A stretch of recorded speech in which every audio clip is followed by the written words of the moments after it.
Bienvenue sur ce hall Cultura. Cultura, ça fait partie des boutiques coup de cœur que j'ai et j'en ai profité parce que malheureusement, il n'y en a pas près de chez moi. Il faut que je fasse au moins 1 heure et demie à 2 heures de route. J'en ai donc profité pour y aller quand j'étais en visite chez mon fils dernièrement et c'est à Sainte-Geneviève-des-Bois que je me suis rendue. Je vais vous montrer mes petits produits préférés chez eux et ce que j'ai acheté parce que j'ai pas tout acheté. Il y en a que j'avais soit déjà, soit j'en avais pas besoin ou j'avais une autre version. Donc, sans plus tarder, je vous montre ça.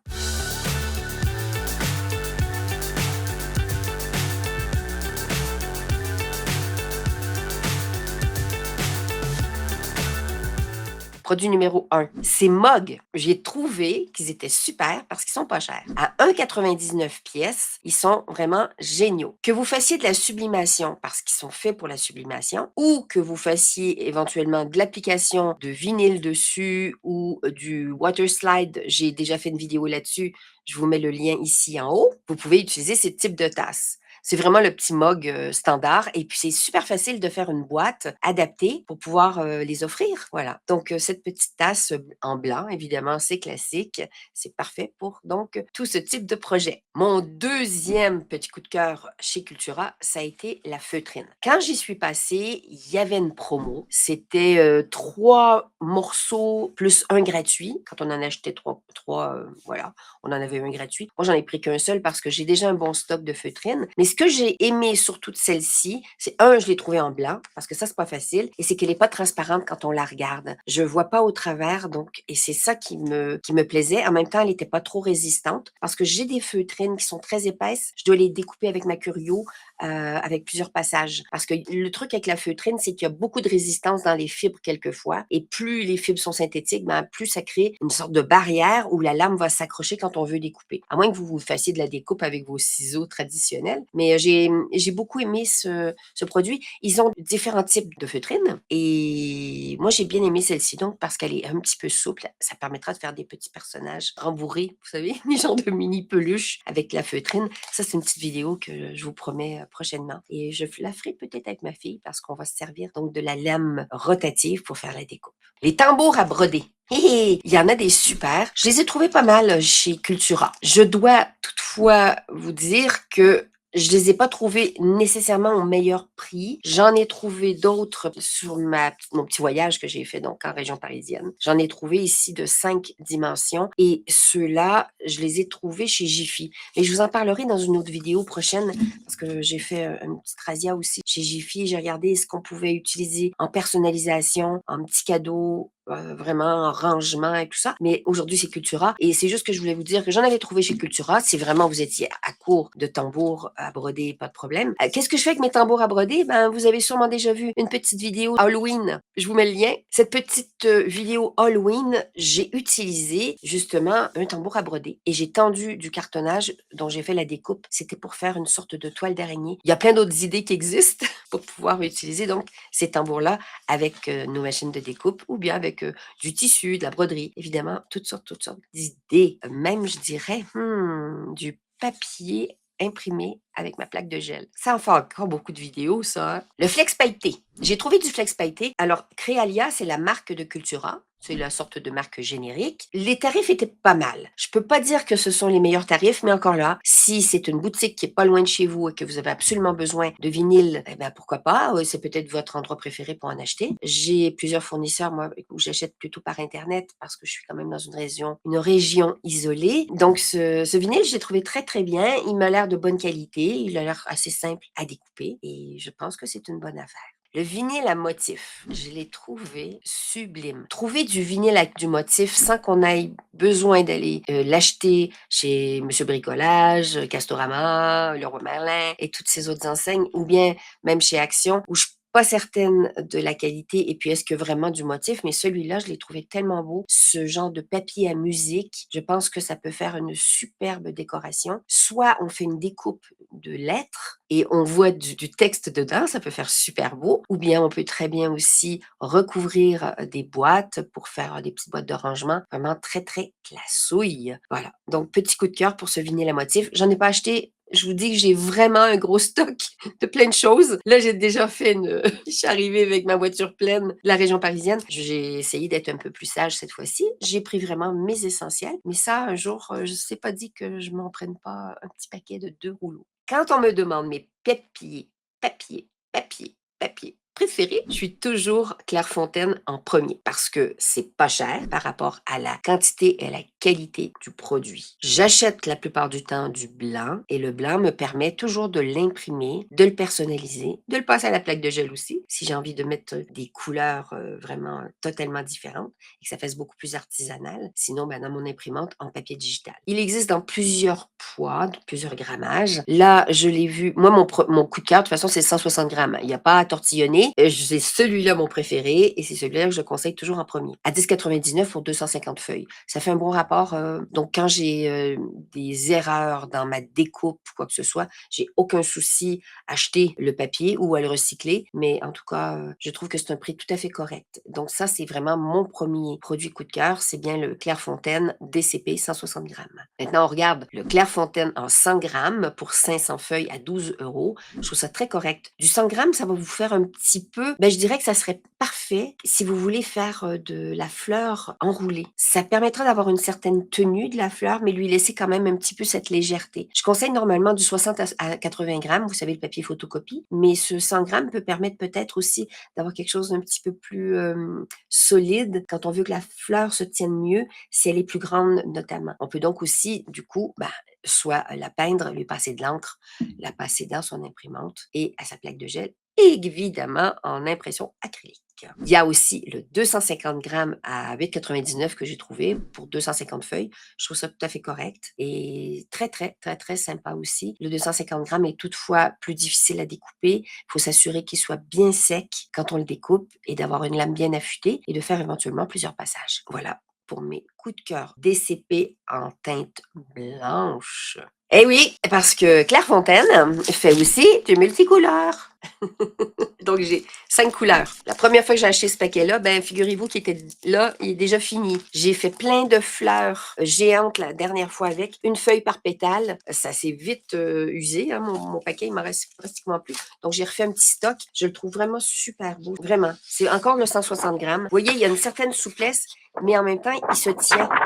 Vous voyez? Donc, vraiment super superbe. La seule chose que je trouve dommage, c'est qu'il n'y a que 5 couleurs. J'aurais préféré avoir d'autres teintes aussi. Là, on est sur des teintes vraiment acidulées, peps, très belles, que je kiffe. Hein? Mais j'aurais aimé peut-être avoir une petite série aussi, peut-être en pastel, qui peut servir pour justement la fabrication des fleurs. Et c'est fantastique. Donc, voilà. C'est vraiment 16 euros pour 250 feuilles en 160 grammes. Je trouve ça tout à fait correct. Et youpi, je ne peux pas résister quand je passe chez Cultura. J'en prends toujours. Le Clairefontaine pollen. Le premier papier Clairefontaine que j'ai découvert, ça a été le pollen. Il coûtait plus cher, mais je ne connaissais pas encore le DCP. Je m'en suis servi pendant longtemps et je le recherchais toujours. Il est plus difficile à trouver. Chez Cultura, ils ont tout un rayon de papier pollen de différentes teintes. Vraiment, la qualité est au top. Je réserve ce papier-là sur des projets qui me tiennent vraiment à cœur et pour lesquels je vais avoir une valeur rajoutée. Sinon, je reste quand même sur mon DCP qui a vraiment un très, très bon rapport qualité-prix. J'adore la panoplie de teintes qu'ils ont. Et là, cette fois-ci, j'ai craqué pour le doré. Alors, je ne sais pas si vous voyez suffisamment ce doré.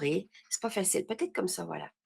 Avec les ombres des lumières, vous voyez mes mains. Il est magnifique. J'ai fait des petits trucs pour Noël cette année avec ça. Vraiment super. Celui-ci, il n'est pas teinté dans la masse. La majorité des pollens sont teintés dans la masse, c'est-à-dire que la couleur va jusqu'à l'intérieur et quand on déchire, on n'a pas de blanc. Pour celui-ci, vous voyez, il y a du blanc. Mais on peut jouer justement de ce type en découpant dans le même sens et faire un effet quand on déchire, qui fasse un petit peu à l'ancienne, vous savez, comme un peu les papiers parchemin. Donc, on peut jouer avec ça. Le doré, de toute façon, l'argenté, le cuivre, toutes ces teintes métallisées ne peuvent pas être mises dans la masse, c'est normal. C'est comme une genre de petite peinture, c'est comme une sorte de vernis, et donc ça peut pas rentrer dans la masse. C'est pour ça qu'on va avoir du blanc dedans. Mais vraiment, c'est magnifique. J'adore, j'adore. OR.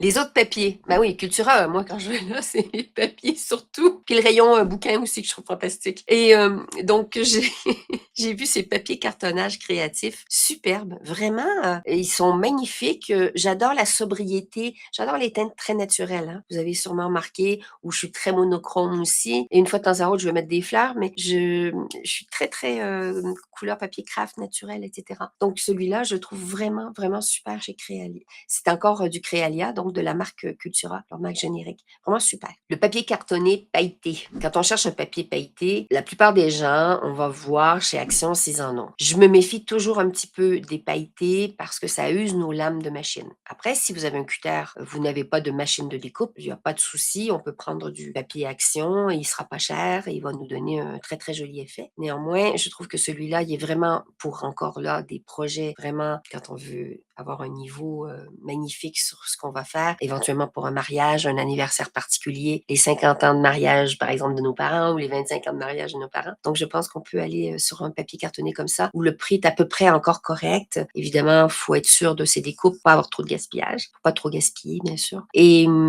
vraiment, il est super, super joli, il me plaît beaucoup. Après, si vous voulez vous préférez à ce moment-là du Action, il y en a un que j'ai acheté récemment, il faut que je le teste. Il me semble pas trop abrasif sur ma lame, mais je l'ai pas encore testé, donc ça viendra aussi prochainement. J'ai toujours des petites choses encore à tester, les journées sont jamais assez longues. Je sais pas si vous vous rappelez de ma vidéo Action, où j'avais fait un haul et je vous avais parlé du papier d'emballage en rouleau qui vendait, style craft un peu ou avec un peu de motif. J'en ai trouvé là chez, Cultura, du papier d'emballage. Là, c'était pour la période des fêtes, mais il y en a toute l'année et puis il y en avait même du craft comme ça où on peut tamponner, on peut mettre des mains, dans la gouache aux enfants puis leur faire mettre sur le papier pour faire un joli papier d'emballage. Et ben celui-là, j'ai trouvé tout à fait correct au niveau du tarif parce qu'il fait 3 mètres de long, donc ça fait une super surface et ce papier-là aussi, je m'en sers sur mes plaques de gel, c'est-à-dire que je vais découper une dimension dont j'ai envie parce que ma plaque de gel géante, elle fait quand même, je crois, 30 par 40 et ça me permet de couvrir toute la surface parce que trouver du papier à cette dimension-là, ben, à part du A3, ben, qui va pas tout couvrir, ça va pas marcher. Donc ça, je m'en sers aussi pour des impressions. Donc je trouve que ça aussi, c'est un très, très bon rapport qualité-prix à 1,49. Je trouve ça tout à fait raisonnable. Une horloge à 11,69. Bon, je me suis dit, OK, est-ce que c'est... Ben non, il y a des horloges qu'on peut acheter à 2 euros, moi, mais les horloges à 2 euros, elles ont aucun style, elles sont pas personnalisées. Et ça, je trouve que celles-là sont super. C'est comme un tableau blanc et puis on décide de mettre ce qu'on a envie. On pourrait très bien faire des découpes soit de flex, de vinyle ou de cartonnage et aller les coller dessus. Et puis éventuellement les changer au fur et à mesure de nos envies de décoration passagère. Donc je trouve que cette horloge-là, super. Il y a différentes dimensions. Vraiment, c'est le genre de truc que j'aime beaucoup, moi. Qu'est-ce que vous en pensez, vous? Est-ce que ça vous fait kiffer ou pas? Comme on est dans le rayon bois, j'ai pris ça. Je vais l'ouvrir devant vous. Ce sont 3 planches. Et quelquefois, quand on veut faire un joli petit panneau bienvenue à la maison, ou ben, pourquoi pas aussi pour la naissance d'un enfant, eh ben, je l'ouvre parce que le bois, il est magnifique. Il est plein, ça veut dire qu'il est lisse, il est prêt à être utilisé. Et souvent, moi, il y a certains récupes de bois que je prends, mais je suis obligée de beaucoup les travailler et j'ai pas toujours envie d'avoir à poncer et à rendre vraiment lisse et plein. Et c'est pas facile de poncer, que tout soit vraiment parfaitement lisse. Donc ça, vous voyez, je trouve ça super sympa. Et là aussi, on pourrait faire un joli petit message, l'utiliser dans ce sens-là, en faire un petit plateau sur une table. Ben voilà. C'est un paquet de 3 sur celui-là que j'ai acheté et j'ai trouvé ça tout à fait correct à 6,99 les 3. Ah, ça fait à peine 1,75 à peu près chacun. Est-ce que je calcule bien de tête? Quand j'étais en train de fouiller dans ce magasin, j'avais en tête mon calendrier de l'Avent dont le tuto je vous ai présenté donc avant Noël. Et j'avais pas encore je m'étais dit: «Bon, je vais aller voir dans un magasin, soit chez Action, peu importe, et je vais essayer de trouver des boîtes déjà faites», parce que j'avais envie que mes boîtes soient rigides. Et quand j'ai vu le prix là, je me suis dit: et puis les dimensions étaient peut-être pas tout à fait parfaites pour mon plateau. Vous vous rappelez, c'était, 2 plateaux, ouais, c'était des genres de plateaux, à service avec 2 petites poignées sur le côté et bah, finalement, ce que j'ai fait, c'est dans cette vidéo-là, que je vous ai expliqué, c'est que j'ai créé vraiment les dimensions parfaites qui étaient toutes pour s'encastrer sans même avoir besoin de décoller mes boîtes, vous imaginez? Donc l'année prochaine, si j'ai envie de changer certaines boîtes, bah, ça sera simple, je pourrais juste les enlever, les remplacer ou changer l'ensemble. Là, je vous montre les petites boîtes cubes parce qu'elles existent quand même chez Cultura et c'est intéressant de regarder le prix. Il faut évaluer pour moi, quand on décide de créer ou de réaliser quelque chose soi-même, d'évaluer le temps qu'on va y passer, le budget qu'on va y mettre et le résultat que ça va donner. Cette recette de ces 3 éléments-là, pour moi, est importante. Ça va vouloir dire, est-ce que ça vaut la peine ou pas que je le fabrique moi-même. Après, l'élément satisfaction personnelle, évidemment, vient toujours se rajouter à ça. Quand on achète, c'est pas pareil, et puis quand on le fabrique soi-même, on est un peu plus fier. Et puis on peut choisir un petit peu plus ses couleurs. Mais j'avais envie quand même de vous montrer ces petites boîtes-là et vous montrer aussi ces boîtes déco-patch. Ces boîtes déco-patch qui, elles sont beaucoup plus rigides, etc. Effectivement, nous, on n'arrivera pas à avoir une rigidité peut-être aussi forte, à moins de faire, de mettre du papier mâché. Vous voyez? On pourrait éventuellement mettre des couches, des couches, des couches pour rigidifier, mais ça fait un travail sans fin. Donc, si on a envie d'avoir quelque chose déjà prêt, on sait qu'il y a des magasins qui vendent des boîtes déjà préparées. Sinon, on les fabrique soi-même. J'ai toujours ma période. Non, j'aime tout le temps. J'aime toujours. Alors, Lisa de Silhouette me disait toujours: Ah, elle était très paillette. Moi, je suis paillette à moitié, mais je suis beaucoup peinture métallisée. Vous l'avez remarqué dans ma vidéo sur les plaques de gélatine, je vous ai dit que j'adore mettre ces teintes irisées, métallisées, et je trouve que ça fait toujours un effet super pour mettre avec une teinte qui est un peu plus mate, par exemple un rouge normal ou un bleu très standard ou un vert, et puis puncher avec une peinture irisée. Et bien, les petites encres métallisées à zinc comme ça, je trouve qu'elles sont super. Je les ai pas prises cette fois-ci parce il m'en reste des encres, mais j'ai trouvé que c'était un prix tout à fait correct pour un petit lot de 5 pour donner un petit punch sur ses cartes, sur ses créations, sur ses fleurs et tutti quanti. Les stylos Sharpie, ben, je suis partie avec ceux-là, évidemment.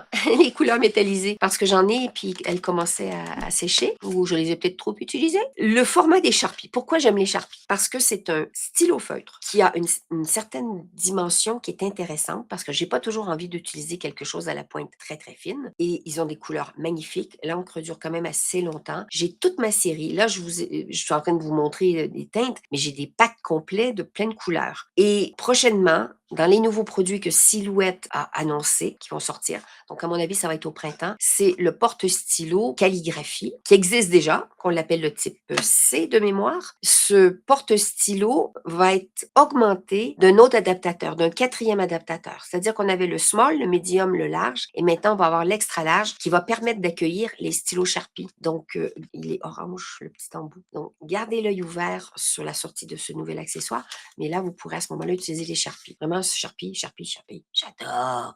Je vous l'ai dit, quand je vais chez Cultura, j'en profite pour passer au rayon livres, mais aussi, il y a une section dans le rayon de tout ce qui est art créatif et ils ont toute une section donc de magazines de crafting. Ça fait des années que j'ai pas acheté de magazine parce que je m'en suis même débarrassée. J'avais des Marie-Claire, j'en avais. J'ai finalement tout donné parce que je trouvais que je traînais ça et à l'époque, je m'en servais pas tellement. Bon, aujourd'hui, ça serait une autre histoire, mais bon, c'est comme ça.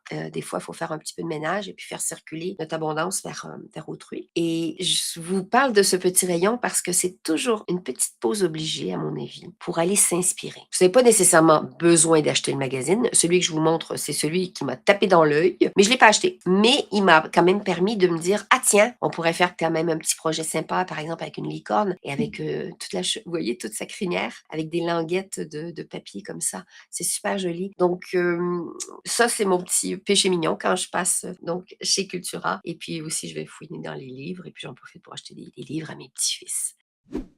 Alors, ce petit voyage à Cultura vous a plu? Bon, c'était une vision directement sur les produits, c'était pas dans le magasin lui-même, mais j'espère que mes petits coups de cœur vous ont plu. Si vous, il y a des coups de cœur que vous avez chez Cultura, n'hésitez pas à m'en parler en dessous en commentaire sous cette vidéo. N'hésitez pas à vous abonner si ma chaîne vous plaît, si vous aimez le contenu que je vous offre, si vous avez envie de d'autres contenus aussi, posez-moi des questions, faites-moi des suggestions, donnez-moi vos petites idées, vos conseils et on partage. Et plus on est nombreux à partager, plus c'est enrichissant ce monde créatif. Un petit pouce, un petit son de cloche pour être avisé des prochaines vidéos et un abonnement. Et puis, on continue à se régaler dans le monde créatif. Je vous fais plein de gros bisous et je vous dis à la prochaine pour une autre vidéo dans les arts créatifs.